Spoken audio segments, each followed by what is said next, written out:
Sengaja, Afwan Ustaz, sengaja pertanyaan saya ketik karena tulisan saya seperti kesamber petir. Ya. Khawatir saya zalim kepada Pak Ustaz karena membuat Pak Ustaz sudah susah membaca. Masya Allah, jazakallah khair. Pertanyaan saya pernah dengar salah satu Ustaz di TV yang mengatakan ada satu hadis yang menerangkan bahwa orang yang tidak khusyuk dalam sholatnya merupakan ciri orang munafik. Apakah benar ada hadis seperti demikian Ustaz? Jika memang ada, siapa yang meriwayatkannya? Berarti banyak juga orang muslim yang dikategorikan munafik, termasuk saya karena sering tidak khusyuk dalam sholat. Saya belum pernah mendapatkan hadis itu. Belum pernah menemukan hadis bahwasanya seperti ini lafadznya ya. Orang yang tidak khusyuk dalam sholat merupakan ciri orang munafik. Lafadz ini saya sendiri pribadi belum pernah temukan. Tapi memang ciri orang munafik, mereka kalau berzikir kepada Allah buru-buru, mereka kalau mendirikan sholat mereka malas, itu memang ada, itu ciri orang munafik. Tapi kalau lafadz hadis mengatakan tidak khusyuk adalah ciri orang munafik, ini belum pernah saya temukan. Karena orang tidak khusyuk itu terjadi pada kalangan sahabat. Ya, terjadi, kata Nabi SAW kepada para sahabat waktu itu, ada orang di antara kalian yang tidak menerima pahala sholatnya kecuali setengahnya. Ada di antara kalian tidak terima kecuali 2/3-nya, ada yang tidak menerima kecuali 1/10-nya, ada yang tidak menerima pahala sholatnya sama sekali. Artinya akan ada di kalangan sahabat dan kaum muslimin memang yang sekali sadar, sekali tidak sadar gitu kan. Tapi ada juga mendapatkan pahala maksimal. Itu menjadi terjadi itu dari godaan syaitan. Ya, Utsman bin Abi Mad'un radhiyallahu anhu pernah berkata kepada Nabi SAW, ya Rasulullah, saya kalau sholat sering terganggu. Kadang-kadang saya ingat kerjaan, ingat keluarga, kadang-kadang juga saya khusyuk.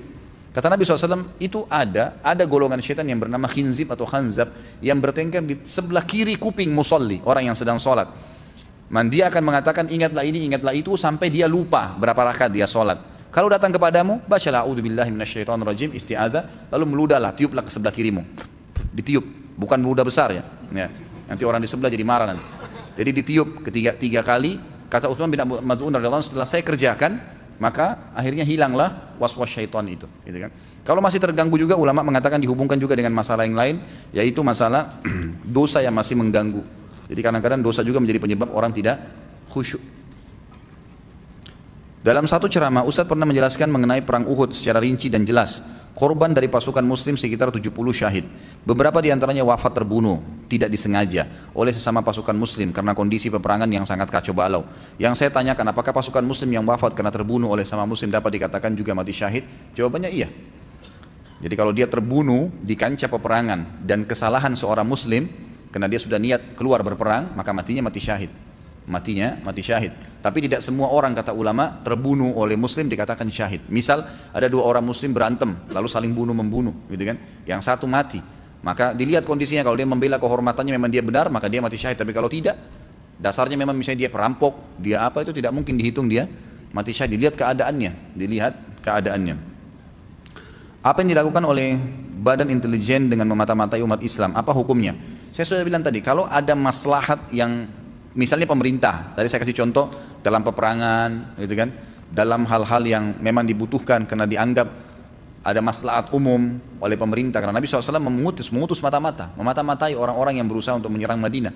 Ya, terkadang ada di antara mereka yang sudah mengaku sebagai Muslim, seperti kasus Musailam al-Kadzab yang mengaku sebagai Nabi pada saat di akhir hidup Nabi Muhammad SAW. Nabi SAW sempat mengutus beberapa sahabat untuk memata-matai mereka, gitu kan. Jadi kalau lihat ada maslahatnya di situ, memang dicurigain berbahaya bagi umat Islam, maka itu boleh-boleh saja. Karena pihak pemerintahan ya, yang kita sering bahas tadi adalah secara individu yang tidak dibolehkan gitu. Apakah boleh saya sholat qasar? Apa ini? Apakah boleh sholat qasar ketika saya mau safar jam 3 sore pada hari Jumat? Kalau boleh, bagaimana caranya?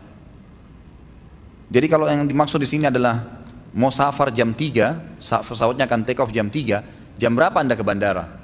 Kalau Anda ke bandara dari sebelum duhur, gitu kan, sebelum Jumat maksud saya, maka boleh saja.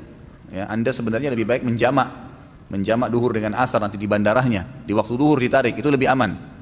Ada juga pendapat ulama, walaupun ini masih selisih ulama ya, bolehkah menggabungkan antara asar sama Jumat? Kalau hadir Jumat, bolehkah hadir Jumat kemudian dia langsung jamak dengan asar? Pendapat pertama mengatakan tidak boleh karena belum pernah dalam riwayat Nabi SAW mempertemukan antara Jumat sama asar.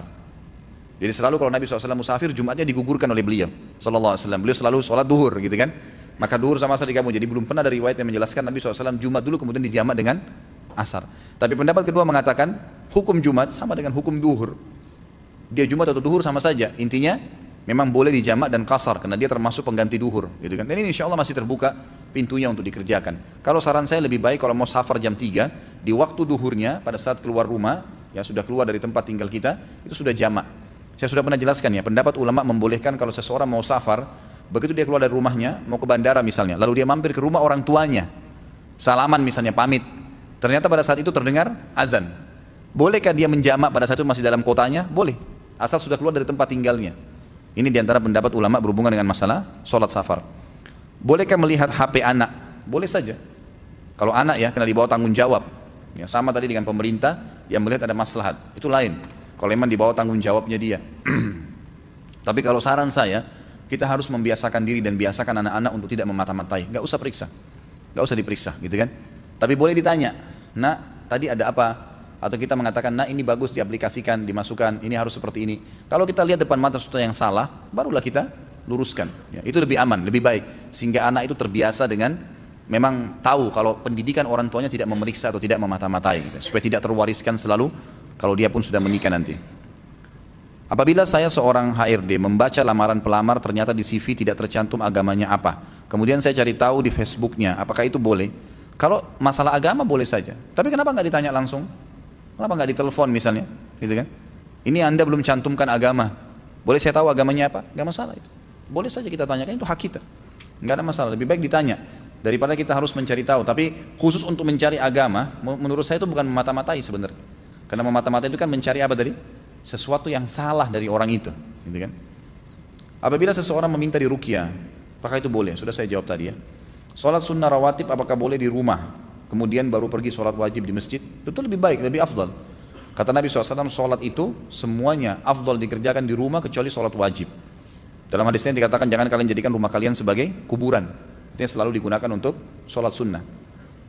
Apakah Ustadz ada program menghafal Al-Quran? Kalau untuk pegawai saya di restoran sama di toko memang ada program. Saya buatkan program itu. Dalam satu pekan mereka harus nyetor hafalan 2 kali. Tapi kalau secara umum saya nggak buka untuk tahfidz Quran itu, gitu kan? Karena memang tidak ada waktu untuk pengawasan dan pengontrolan. Tapi bisa teman-teman ikut di tempat-tempat yang sudah ada sekarang. Bolehkah membaca Al-Quran dengan langgam? Ini sudah juga. Nusantara, Masya Allah, bahasa Arab sajalah. Jika terjadi jual beli rumah atau tanah, maka diperlukan cek dokumen sertifikat. Maka dilakukan cek intip untuk mengetahui keaslian dokumen tersebut di BPN. Apakah itu dibolehkan? Bukan dikategorikan mengintip dokumen. Kalau memang itu diperlukan karena dikhawatirkan ini adalah bahaya, mungkin ada palsunya, gitu kan. Tapi kalau saya sarankan ikuti prosedur aja, tanya baik-baik, memang ini betul nggak keasliannya? Kenapa harus ngintip?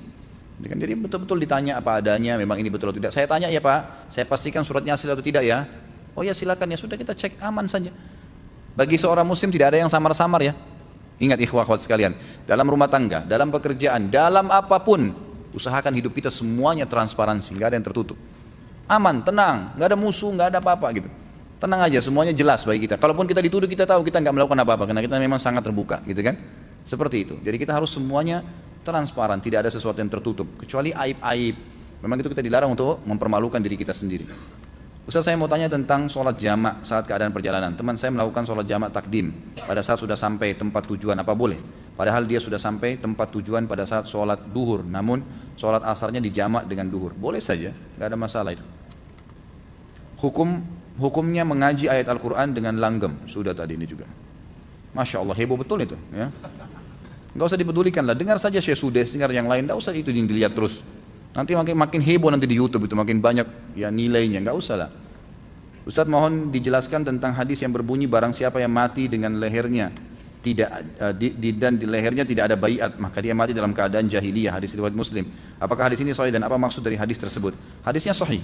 Maksudnya adalah kalau sudah seorang muslim dia hidup dimanapun, kalau sudah ada pemerintah yang tertunjuk ya, dia hidup di negara kafir atau hidup di negara muslim, maka dia harus memberikan baiat. Baiat itu adalah dukungan dia berikan. Walaupun kita misalnya tidak ikut nyeblos, tapi ternyata sudah menang si A. Pada saat dia menang, kita berikan dukungan kita, gitu kan? Berikan dukungan dalam arti kata apa? Kalau ada peraturan kita ikutin, selama tidak melanggar agama. Kalau yang melanggar agama kita boleh tinggalkan. Itu namanya baiat. Itu namanya baiat. Jadi tidak ada pemahaman yang lain masalah baiat ya. Artinya memberikan dukungan pada pemerintah setempat selama tidak melanggar agama dipatuhi, selama melanggar agama kita jauhi. Kurang lebih seperti itu, Allahu a'lam. Ini yang saya bisa sampaikan, semoga bermanfaat. Subhanakallahumma bihamdika asyhadu an la ilaha illallah astaghfirullah wa atubu ilaik. Wassalamualaikum warahmatullahi wabarakatuh.